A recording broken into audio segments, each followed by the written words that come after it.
I was dead wrong when I said that. I obviously didn't know because I never would have said that.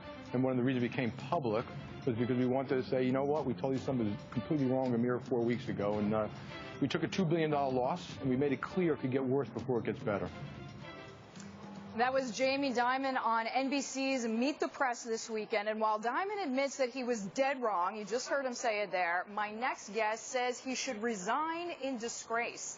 Economist Simon Johnson is the former chief economist at the IMF. He is now a professor at MIT's Sloan School of Management. He recently published White House Burning: The Founding Fathers, Our National Debt, and Why It Matters to You.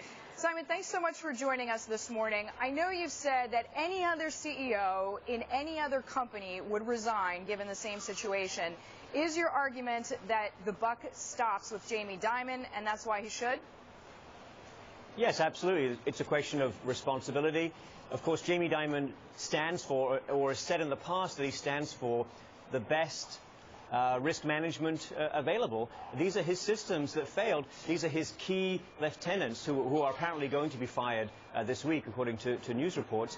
So I don't understand why Mr. Dimon can't stand up and take responsibility for this himself. Well, even if he has taken responsibility, I mean, he called it a terrible mistake, an egregious mistake.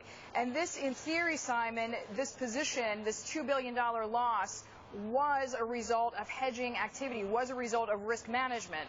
So by that argument, maybe you could say it's not necessarily Jamie Dimon's fault. Well, look, there's no return without risk.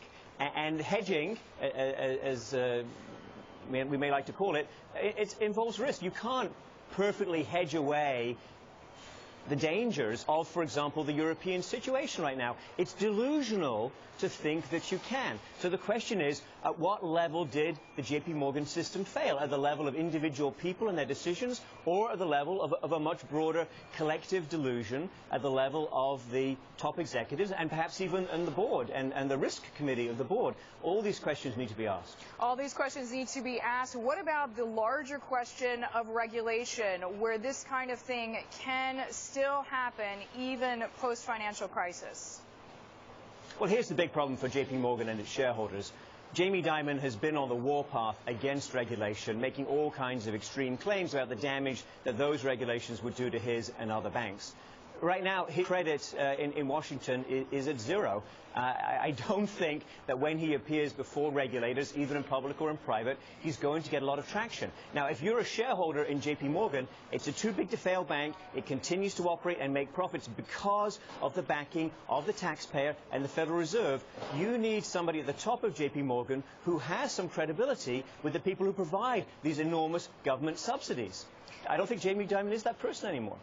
All right, Simon, I want to shift gears because I heard you say this is linked to what is going on in Europe. You wrote a piece this morning on Europe saying that the common currency is a malady that condemns at least a generation of Europeans.